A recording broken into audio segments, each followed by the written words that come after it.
When people think of best-selling authors, they imagine cozy studies, literary circles, maybe even a cigar and brandy sort of life.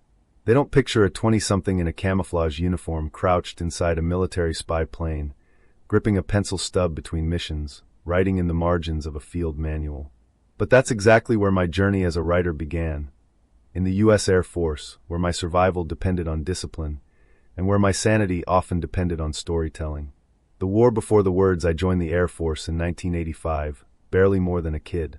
Over the next 11 years, I served combat tours as a military intelligence analyst, during Operation Desert Storm, Desert Shield, and Provide Comfort, others during classified operations that took me to the far corners of the world. The job was dangerous, technical, and unrelenting.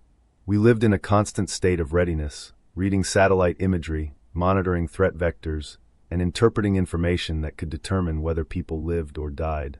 Most days, I was surrounded by data, jargon, and silence.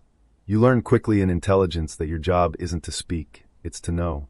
But when the work was done, and we were off the clock, insofar as anyone ever is in a war zone, I would open up a notebook and write. I didn't have a laptop. Sometimes I didn't even have proper paper. But I had stories. Always stories. Some of those stories were about the men and women I served with, our private jokes, shared fears, the ghosts that hovered just outside the tent flaps.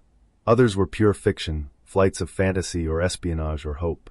Writing became my decompression chamber, my secret rebellion, my lifeline.